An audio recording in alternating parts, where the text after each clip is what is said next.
अभी सब बोल रहे हैं जीतू अच्छा स्पीच दे सकता है, देने को सब लोग दे सकते हैं, लेकिन वो जो डर है ना वो बढ़ने नहीं देता किसी को भी।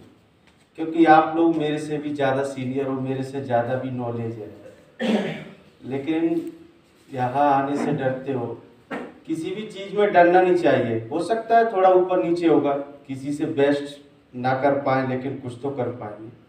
अभी 10 दिन से हम लोग ईडीपी कोर्स कर रहे हैं, तो ईडीपी कोर्स करने के बाद मुझे लगा हाँ बिजनेस में है। पहले मैं ये सोचता था कि बिजनेस एक घाटा है, जॉब ही परफेक्ट है। और एक्चुअली में देखा जाए मिडिल क्लास लोगों के लिए जॉब एक सेफ क्षेत्र होता है, मेरा मानना है। क्योंकि इस कोरोना काल में अच्छे अच्छे बिजनेस डगमगा गए, लेकिन जॉब से अपना घर चलता रहा। लेकिन वो जॉब होना भी जरूरी है, लेकिन बिजनेस, हाँ जॉब से अपना भरण पोषण हो सकता है, लेकिन कार में नहीं घूम सकते। कार में घूमने के लिए बिजनेस ही करना पड़ेगा। तो बिजनेस का मेरा थ्योरी ये है, बिजनेस करने के लिए सबसे पहले कैपिटल जरूरी तो है। मनी के बिना तो सोच एक कदम भी नहीं चल सकती। वो तो अपने बैंक से या अपना है कहीं से भी कर सकते हैं।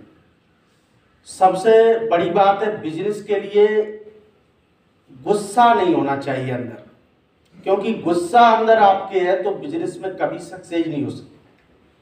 क्योंकि जो आपका कंपटीटर होगा, जिसके साथ में मतलब आपकी शॉप है वही उसकी है, तो आप अगर उससे गुस्से में रहोगे तो उसकी जो कमियां हैं वो पता नहीं चलेंगी। अगर दोस्ती बना के रखो, किसी से दुश्मनी कर लेंगे तो अपन उसको पता नहीं लगा सकते, लेकिन दोस्त बन के सब जानकारी ले सकते हैं। तो मेरा ये मानना है कि सब सर्वप्रथम बिजनेस करने के लिए गुस्सा आदमी के अंदर नहीं होना चाहिए। जो कम्युनिकेशन है बहुत ही पोलाइटी, यानी आपका जो बोलचाल है वो बहुत ही नरमी होना चाहिए। भले ही अपन से छोटा है, हाय हेलो क्या गुड मॉर्निंग हो रहा है, तो बच्चों से भी बात करनी पड़ती है, बुजुर्ग से भी करनी पड़ती है, अपने जो कलीग है उनसे भी करनी पड़ती है। सबसे मेल मिलाप होगा तभी बिजनेस में आप सक्सेसफुल हो सकते हैं। हमारे फौजी भाइयों में एक्चुअली में क्या होता है, 10-15 साल एक ही चीज भरी जाती है, ऑर्डर मान लिए, बस ये आपको काम करना है, एक टास्क मिल गया, बस काम खत्म हुआ, 1 बजा खाना खाया सो गए। तो वो ही हमारे अंदर इतनी भर गई है, वो निकलने की कोशिश नहीं करती। मेरे अंदर खुद भी है, बस ऑर्डर मिल गया ये करना है। तो बिजनेस वगैरह की हम लोग बहुत कम सोचते हैं, डरते ज़्यादा हैं। तो डरना नहीं चाहिए। वैसे मेरा पहले बिजनेस करने का कोई प्लान नहीं था, एक्चुअली में ईडीपी कोर्स करने के बाद थोड़ा मेरा प्लान चेंज हुआ है। मैं कर सकता हूँ। मेरा ये मानना है हर व्यक्ति कोई ना कुछ कर सकता है। अभी सर ने बोला स्किल डेवलपमेंट क्या है, आपके अंदर आप बेहतर क्या कर सकते हो। जैसे कोई बेहतर बिजनेस, जैसे किसी ने बोला संतरे का बिजनेस कर सकते हैं, कोई कंप्यूटर हार्डवेयर का कर सकता है, तो उसमें नॉलेज के ऊपर है। जिसको जिसमें नॉलेज है वो इसी हिसाब से आदमी को करना चाहिए। तो मैंने सोचा मैं क्या बिजनेस करूंगा, तो मेरे तरफ क्या है, फौज में जाने के लिए ज़्यादा लोग इच्छुक है। किसी के 4 भाई हैं, चारों फौज में हैं। तो मैं सोच रहा हूँ डिफेंस कोचिंग खोलूँगा और उसमें 2-1 टीचर हायर करूँगा, और उसमें ज़्यादा खर्चा भी नहीं है, क्योंकि थोड़ा बैठने के लिए बेंच व्यवस्था करने के बाद उसको मैं चला सकता हूँ। बाकी बिजनेस में क्या है, मुझे किसी की सहारे की जरूरत पड़ेगी तो भाग दौड़ करना, और पैसा एक ऐसी चीज़ है अपने पावर में रहे तो ही ठीक है, दूसरे को हम सौंप भी नहीं सकते। हिसाब किताब विश्वास नहीं कर सकते आज के ज़माने में किसी से। तो मेरा यही मानना है। सर ने जो बोला, सर का ये कहना है आप जहां खड़े हो वहीं से स्टार्ट कर दो, जैसी परिस्थिति में हो, जैसा बिजनेस है। तो सर का काफ़ी अच्छा लेक्चर था। मैं एक थोड़ा एक्सपीरियंस अपनी जीवन का शॉर्ट में सुनाना चाहूँगा। मैं जब भर्ती देखता था तो मेरा चॉइस था कि मैं आर्मी में जाऊँ।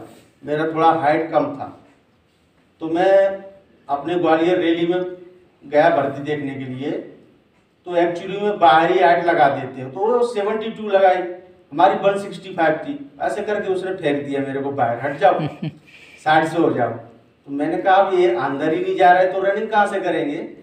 तो मैं क्या चुपके से दोबारा लाइन में लग गया। तो मैं आ गया अंदर, मैंने अंदर जाके रनिंग पास की। तब शायद 48 और 60 होता है। वो पास होने के बाद बाकी सब वो मेडिकल हुआ। अंदर भी हाइट नापते हैं मेरी। तो अंदर जाने के बाद क्या है, मुझे निकाल दिया।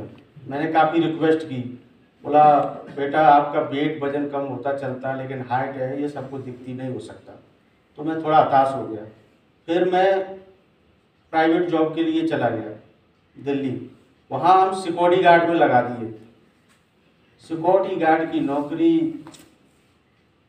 एक सलामी वाली है, मुझे अच्छा नहीं लग रहा था। 2-3 महीने मैंने की, फिर चले आए घर पे। मैं थोड़ा गांव से ही पढ़ा हूँ, सिटी से नहीं, मिडिल क्लास से ही हूँ। तो फिर गांव में मैंने पढ़ाई की। फिर मैंने एमपी में एक प्राइमरी टीचर की जगह आई थी, उसका टेस्ट दिया। तो उसमें मैं पास हो गया। 150 नंबर में 90 में जनरल पास थे, मैं 110 नंबर आए। लेकिन मेरे पास डीएड नहीं थी, इस वजह से वो जॉब मेरी चली गई।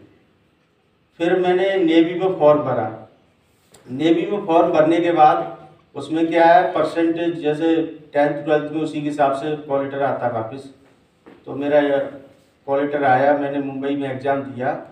मैं पास तो हो गया, लेकिन जब ऑल इंडिया लिस्ट बनी उसमें मैं रह गया। लेकिन मैंने हिम्मत नहीं छोड़ी। दोबारा फिर फॉर्म आए, मैंने फिर भरा, दोबारा फिर पास हो गए। और उसके बाद फरवरी में मतलब उसका डेट आ गया तो मेरा सिलेक्शन हो गया। वो दिन बहुत खुशी का था, क्योंकि सभी को होता है नौकरी लगने के बाद। तो बहुत खुश था मैं। तो मेरा इस कहानी का मोटिव यही है कि मैंने हार नहीं मानी और आज भी नहीं मानी। शायद हो सकता है सभी लोगों से मेरी डिसेबिलिटी ज़्यादा है, आपको पता है, आई भी प्रॉब्लम है, ईयर भी है, आँख भी नहीं है। तो वो हाथ एक बहुत बड़ी विशेषता है। अब हम किस लिए कमाते हैं? खाने के लिए कमाते हैं। और मेरे सामने थाली रखी रहेगी, मैं खा नहीं सकता। सोचा जाए तो बहुत बड़ी प्रॉब्लम है, लेकिन मैं सोचता नहीं हूँ, क्योंकि वो सोचने से अभी लौटेंगे तो नहीं। मैं क्या कर सकता हूँ, कितना पॉजिटिव कर सकता हूँ, उसके बारे में सोचता हूँ। और मेरे अंदर क्या ऐसी स्किल है जो लोग मुझे मेरी तरफ खींचे चले आए, इम्प्रेस हो, ऐसा मेरे अंदर होना चाहिए। मेरे ना हाथों को देख के मेरे बारे में पूछना चाहिए। अभी 10 दिन का ईडीपी क्लास है, मैं 5 मिनट में शेयर नहीं कर सकता।